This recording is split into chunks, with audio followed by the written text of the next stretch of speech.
If the midpoint of the line segment joining points A and B is point P, x plus y minus 10 is equal to 0, find the value of k. ಇದೇನಂತ ಹೇಳಿದ್ರೆ ನಾನು ಮೊದಲು ಚಿತ್ರ ಬಿಡಿಸಿ ಆಮೇಲೆ ನಿಮ್ಮ given ಎಲ್ಲ ಬರೆದು ಹೇಳ್ತೀನಿ ಆಯಿತಾ. ಏನು ಕೊಟ್ಟಿದ್ದಾರೆ ಅಂತ ಹೇಳಿದ್ರೆ ಪಾಯಿಂಟ್ ಎ ಬಿ ಇದೆಯಂತೆ, ಅದರ ಮಿಡ್ ಪಾಯಿಂಟ್ ಬಂದು ಪಾಯಿಂಟ್ ಪಿ. ಸೊ ಚಿತ್ರ ಬಿಡಿಸಿ ಮುಂದುವರಿಯೋಣ.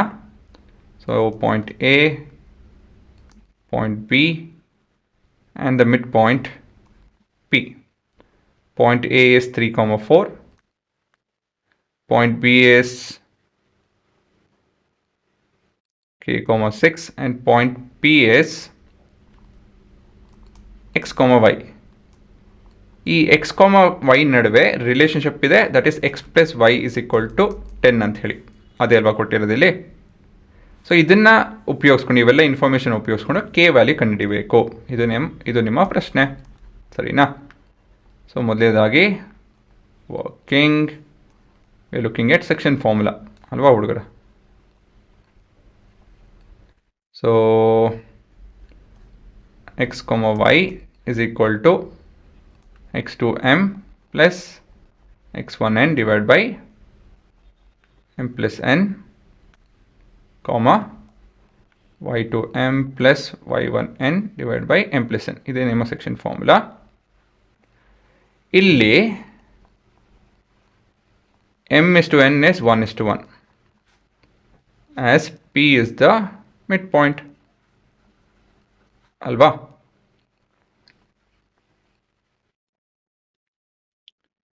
ಸೊ ಇವಾಗ ನಾವು x ಕೋಆರ್ಡಿನೇಟ್ ಮತ್ತು y ಕೋಆರ್ಡಿನೇಟ್ ಕಾನ್ಸೆಪ್ಟ್ ಸಪ್ರೇಟಾಗಿ ತೊಗೊಂಡು ಉತ್ತರ ಕಂಡುಹಿಡ್ಕೊಬೇಕು. ಹೇಗೆ ಮಾಡೋದಿದೆಯಾ? So x is equal to 3 plus k by 2. So ಇದನ್ನು ಹಾಗೆ ಇಟ್ಕೊಳ್ಳೋಣ. ನೆಕ್ಸ್ಟು y ಕೋಆರ್ಡಿನೇಟ್ ತಗೊಂಡು ಮುಂದುವರಿಬೇಕಾಗುತ್ತೆ. So y is equal to 4 plus 6 by 2.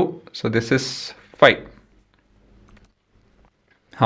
ಇದನ್ನೇನು ಮಾಡೋಕ್ಕೆ ಇವಾಗ ಇವೆರಡು ರಿಲೇಷನ್ಶಿಪ್ ಯಾವುದೋ ಎಕ್ಸ್ ಪ್ಲಸ್ ವೈ ರಿಲೇಷನ್ಶಿಪ್ ಉಪಯೋಗಿಸ್ಕೊಂಡು ಈ ವ್ಯಾಲ್ಯೂ ಉಪಯೋಗಿಸ್ಕೊಂಡು ಕೆ ವ್ಯಾಲ್ಯೂ ಕಂಡುಹಿಡಬೇಕು ಅಷ್ಟೇ. ಸೊ ಇಲ್ಲಿ ನಾವು substituting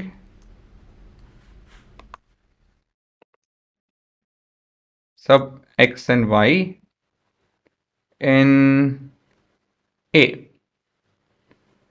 So 3 plus k by 2 plus 5 is equal to 10.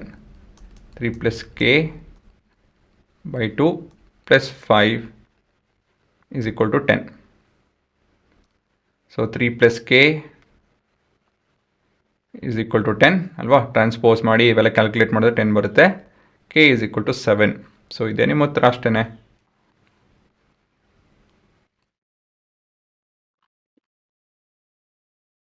ಮತ್ತೊಂದ್ಸತಿ ಹೇಳ್ತೀನಿ, ಇಲ್ಲಿ ಚಿತ್ರ ಬಿಡಿಸಿ ಆದಷ್ಟು. ಈ ಪರ್ಟಿಕ್ಯುಲರ್ ಸೆಕ್ಷನ್ ಫಾರ್ಮುಲಾ ಜಾಮೆಟ್ರಿಯಲ್ಲಿ ನೀವು ಚಿತ್ರ ಬಿಡಿಸಿ ಅಷ್ಟೇ, ಅದೇ ರೂಲು.